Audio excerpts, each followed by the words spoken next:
Hallway call for Fist and Fireworks with UB Bad TV, and I've got Josh, the babyface assassin, Foremn with us. How are you doing, mate? You alright? Alright, you? Not too bad. Good, good. How are you feeling about tonight then? Feeling good, feeling fit, feeling excited. You're fighting Baby Bang Bang, as I like to call him, John the Hitman Hawthorne. Do you know much about John?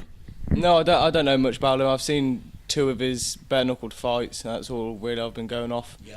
But he does look like a good fighter, well-experienced lad. Yeah. So I reckon it's going to be a cracking battle. Yeah. I don't like he's fighting him though, the Hitman. I think it should be called Baby Bang Bang with him, but he's Billy's little brother. What do you reckon? No, I think Billy Bang Bang, that's his name. I think John... Baby Bang Bang. Yeah, but it's still got Bang Bang in it. I think that just got to keep with Billy, and I think Hitman's alright for him. You're meant to laugh at that, like, but cheers for me. Anyway, how did you first get into bare knuckle boxing? You're quite unique. You're the youngest bare knuckle boxer in the UK. Yeah, I've been watching it for a couple of years. I got into the amateur boxing. I watched the Dave Radford and Jimmy McCory and just carried on from there. Then I found out who the company were called, contacted the company, and then they got me my first fight. Yeah. So remember, you were originally going to fight at New Blood at Kettering, but the idiot didn't turn up. No. I remember it was the first time I met you. I remember talking to you, and you weren't very happy. I don't blame you, but to be honest, you didn't want to fight somebody that hides like he does anyway. Stevie Wynn, if you're watching. Your first fight was at Ferry's Fist of Fury in Newcastle, fighting Tony Crawford. You got a win on that, and it was a cracking fight. How did you feel it went? I think it went good. I think I did hold back a little bit, and then I think I held myself back from hitting him so much as I would have liked to, but I got the win at the end of the day, which I'm happy with. Yeah. But I think I could have been a bit more busier, and a bit more harsher instead of being too respectful. Yeah. But I mean, that was your first one. Tony'd had one before. Part of one with Anthony Hennessy. What can you say about him? So, I mean, he had that little bit of experience. You didn't know what to expect, but you seemed to adapt to it quite well. And I remember watching the fight and doing the commentary.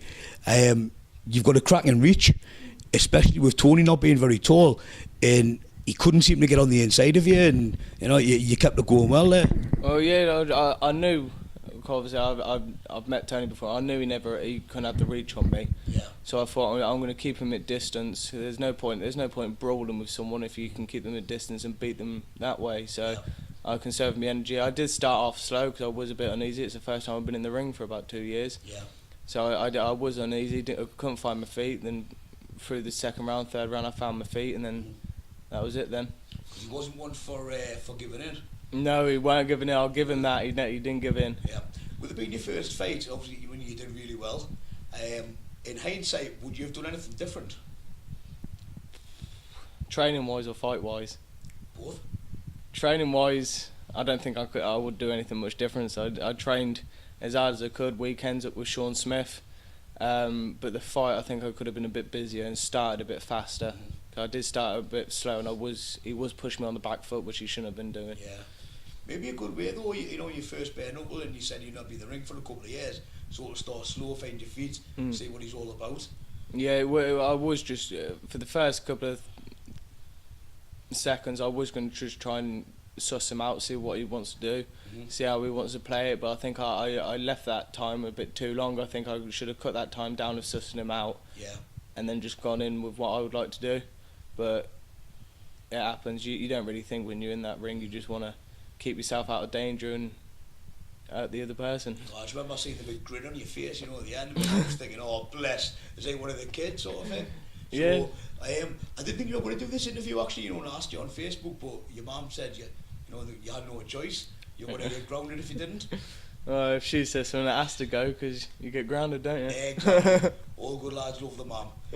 This is it was a late change to fight John Hawthorne. You were originally going to fight John Slater, who had to be taken out on medical grounds. How do you feel about that one? Were you particularly sort of training towards John Slater, and then did you have to change what you were doing for John Hawthorne, or? I've only seen John Slater fight the once.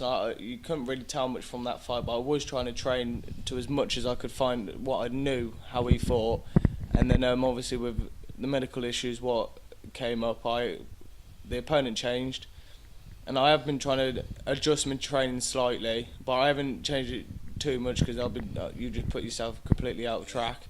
I think it's a good measure of what you're made of, because a lot of people, they've been training for someone and there's a late change. A lot of people won't take that fight anymore because they've been training one particular way and they're thinking about that person. So no, see, it's a change of opponents. You're still going to go in there and go toe to toe. It's just you might not be able to change your training completely, but you can take a couple more seconds in the ring just to suss them out quickly, than try and adapt yourself while you're in the situation.